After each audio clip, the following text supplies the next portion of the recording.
السلام علیکم ورحمۃ اللہ وبرکاتہ۔ محترم سامعین کرام، امید کرتا ہوں آپ تمام بھائی خیر و عافیت سے ہوں گے۔ الحمدللہ ہمارا سبق نمبر 12 کنٹینیو تھا۔ آج ہم آگے انشاءاللہ پڑھتے ہیں۔ ہمارا سبق جو تھا وہ نون ساکن اور تنوین کے قیدوں کے بارے میں تھا۔ ہم نے پڑھا تھا کہ نون ساکن اور تنوین کے 4 قیدے ہیں، جن میں سے اخفاء، اظہار، ادغام اور اقلاب۔ اس تختی میں سبق نمبر 12 میں ہم اظہار اور اخفاء پر بات کر رہے تھے۔ اظہار کسے کہتے ہیں؟ حروف حلقی میں سے کوئی حرف آ جائے، نون ساکن یا تنوین کے بعد حروف حلقی میں سے کوئی حرف آ جائے تو اظہار ہوگا، یہ اس کی ڈیفینیشن ہے۔ اسی طرح اخفاء کی ڈیفینیشن کیا ہے کہ نون ساکن یا تنوین کے بعد حروف اخفاء میں سے کوئی حرف آ جائے۔ حروف اخفاء جو ہیں وہ 15 ہیں اور حروف حلقی جو ہیں وہ 6 ہیں۔ یہ اس کی ڈیفینیشن ہے اور اس کے تحت ہم نے آگے پڑھنا ہے کہ جو اظہار ہوتا ہے وہاں غنہ نہیں کیا جاتا، اور جہاں اخفاء ہوتا ہے وہاں غنہ کیا جاتا ہے، ناک میں آواز کو لے جا کر چھپایا جاتا ہے۔ اس کو کہتے ہیں اخفاء، اور اسے اظہار کا معنی ہوتا ہے ظاہر کرنا، واضح کرنا، اور اخفاء کا معنی ہوتا ہے چھپانا۔ الحمدللہ ہمارا سبق جو تھا وہ عدن تجری تک ہو گیا تھا۔ اب انشاءاللہ ہم آگے پڑھتے ہیں۔ تعوذ اور تسمیہ سے آغاز کرتے ہیں۔ میں بھی پڑھتا ہوں، آپ بھی میرے ساتھ پڑھ لیجئے۔ اعوذ باللہ من الشیطان الرجیم، بسم اللہ الرحمن الرحیم۔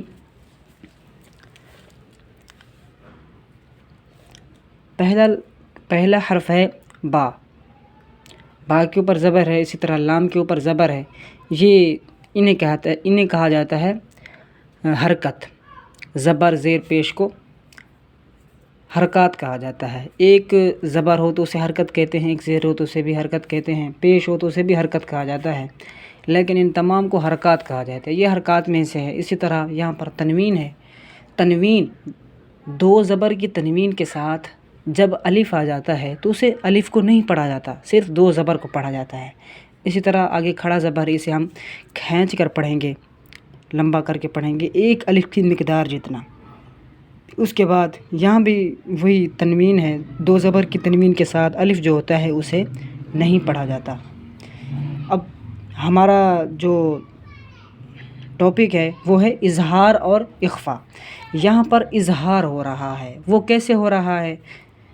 ڈیفینیشن تھی نون ساکن یا تنوین کے بعد۔ نون ساکن تو یہاں پر نہیں ہے، لیکن تنوین تو ہے، دال کے اوپر 2 زبر ہیں۔ تنوین کے بعد حروف حلقی میں سے حمزہ آ رہا ہے، حروف حلقی میں سے حمزہ آ رہا ہے۔ حمزہ، ہا، عین، حا، غین، خا، یہ حروف حلقی ہیں، ان میں سے تنوین کے بعد حمزہ آ رہا ہے۔ اس وجہ سے یہاں پر ہم اخفاء نہیں ہوگا بلکہ اظہار ہوگا۔ یہاں پر غنہ نہیں کیا جائے گا، واضح کر کے پڑھا جائے گا۔ اسی طرح آگے والا جو حرف ہے وہ ہے قولاً ثقیلاً۔ اس میں اخفاء ہو رہا ہے۔ تنوین کے بعد نون ساکن یا تنوین کے بعد قاعدہ تھا، یہاں پر تنوین ہے، تنوین کے بعد فا آ رہا ہے جو کہ حروف اخفاء میں سے ہے، اس وجہ سے یہاں پر غنہ کر کے پڑھیں گے۔ اسی طرح یہاں پر بھی غنہ کر کے پڑھا جائے گا، کیونکہ تنوین کے بعد فا آ رہا ہے جو کہ حروف اخفاء میں سے ہے۔ اسی طرح نوحًا ہدینٰ میں دیکھیں 2 زبر کی تنوین کے بعد ہا آ رہا ہے جو کہ حروف حلقی میں سے ہے، اس وجہ سے یہاں پر اظہار ہوگا، غنہ کر کے نہیں پڑھیں گے۔ فصبر جمیل، اس میں دیکھیں جو 2 پیش ہیں یہ بھی تنوین ہے، 2 زبر 2 زیر 2 پیش کو تنوین کہتے ہیں۔ اسی وجہ سے ایکس وائی زیڈ ان میں سے 2 زبر بھی آ سکتے ہیں، 2 زیر بھی آ سکتے ہیں، 2 پیش بھی آ سکتے ہیں، یہ شرط نہیں ہے کہ 2 زبر ہی آئیں گی۔ دیکھیں یہاں پر 2 پیش کی تنوین ہے، یہاں 2 پیش کی تنوین ہے، یہاں 2 زبر کی تنوین ہے، اس وجہ سے یہاں تنوین کے بعد جیم آ رہا ہے جو کہ حروف اخفاء میں سے ہے، اس لیے یہاں پر اخفاء ہوگا، یہاں پر غنہ کر کے پڑھیں گے۔ یہاں پر بھی اخفاء ہوگا کیونکہ حروف اخفاء میں سے جیم آ رہا ہے تنوین کے بعد۔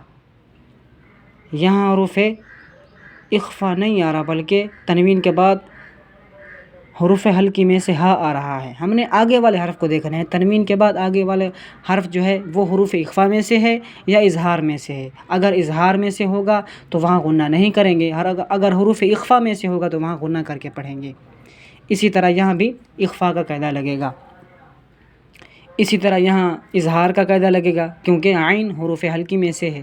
یہاں بھی تنوین کے بعد ذال ہے تو حروف اخفا کا قاعدہ لگے گا، غنہ کر کے پڑھیں گے، یہاں غنہ کر کے نہیں پڑھیں گے، یہاں غنہ کر کے پڑھا جائے گا۔ کیوں کہ یہاں تنوین کے بعد ذال آ رہی ہے جو کہ حروف اخفا میں سے ہے۔ اب ہم اپنا سبق جو ہے سٹارٹ کرتے ہیں۔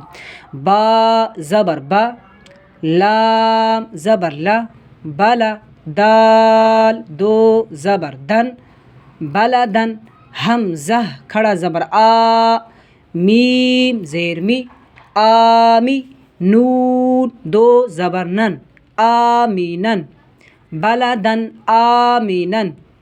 ٹھیک ہے، یہاں پر بلدن آمینن ایسے پڑھیں گے۔ اسی طرح آگے قاف، یہ حروف مستعلیہ میں سے ہے، یہاں موٹا کر کے پڑھا جائے گا۔ واؤ ساکن سے پہلے زبر آ جائے تو واؤ لین ہوتا ہے۔ واؤ لین، حروف لین دو ہیں، واؤ لین یا لین، چاہے واؤ لین ہو رہا ہو چاہے یا لین ہو رہا ہو، تو حروف لین جو ہوتے ہیں انہیں بغیر کھینچے بغیر جھٹکا دیے معروف پڑھا جاتا ہے۔ اسی طرح ان کو بھی ہم موٹا، قاف کو موٹا کر کے پڑھیں گے اور حروف لین کا یہاں لحاظ کریں گے۔ اس طرح یا ساکن سے پہلے زیر آ جائے تو یا مدہ ہوتا ہے، اس کو بھی ہم ایک الف کی مقدار جتنا کھینچ کر پڑھیں گے۔ قاف، واو زبر قو، لام دو زبر لن، قولن، سا زبر سا، قاف یا زیر قی، ثقی، لام دو زبر لن، ثقیلاً، قولاً، ثقیلاً۔ ابھی ہم اس پر اخفا کا قاعدہ لگا کر پڑھتے ہیں، قولاً ثقیلاً، یہاں غنہ کیا۔ یہ دیکھیں، میں نے آپ کو پہلے بھی عرض کیا تھا کہ تین جو ہوتے ہیں حرف، وہ تین ہوں یا تین سے زیادہ ہوں، آ جائیں تو آگے والے کلمے کے ہجے الگ کیے جاتے ہیں، اس کلمے کے الگ کیے جاتے ہیں۔ یہ دیکھیں یہاں پر تین ہیں، قاف، واو، لام، الف۔ الف کو پڑھیں گے نہیں لیکن شمار تو کریں گے، چار ہیں، تو یہاں پر ہم اس کے ہجے الگ کریں گے، اس کے الگ کریں گے، اس طرح اس کے بھی الگ کریں گے، اس کے الگ کریں گے، جہاں ہم نے اس کے الگ ہجے کیے اس کے الگ کیے، پھر جب ہم نے رواں پڑھا پھر ملایا۔ تو آگے شین زیر شی، ہا الف زبر ہا، شیہا، با دو پیش بن، شہابن، سا الف زبر سا، قاف زیر قی، ساقی، با دو پیش بن، ثاقبن، شہاب ثاقب۔ یہاں نون واو پیش نو، حا دو زبر حن، نوحن، ہا زبر ہا، دال یا زبر دئی، ہدئی، نون الف زبر نا، ہدینا، نوحن ہدینا، نوحن ہدینا،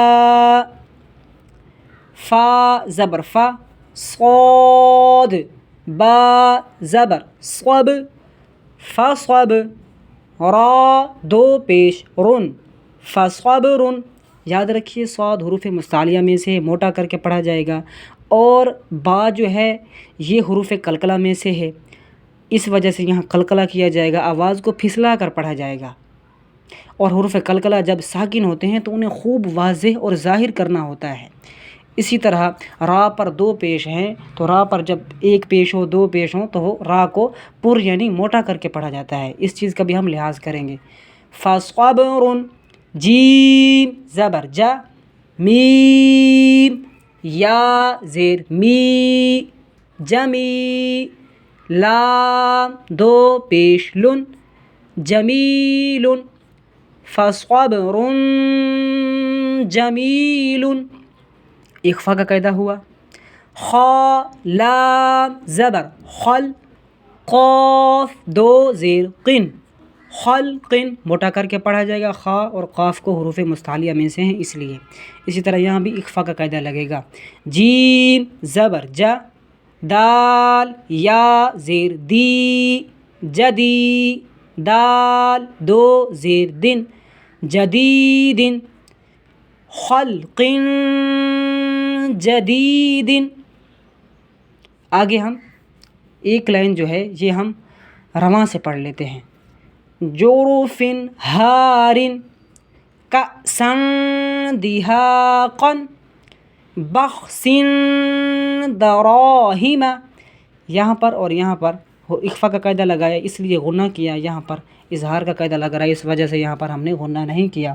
آج کے لیے اتنا ہی، اگلی ویڈیو میں ملتے ہیں۔ اللہ پاک آپ کا حافظ و ناصر ہو۔ ہمارے چینل کو سبسکرائب کر دیجیے اور بیل آئیکن کو پریس کر دیجیے۔ جزاک اللہ خیرہ۔ السلام علیکم ورحمۃ اللہ وبرکاتہ۔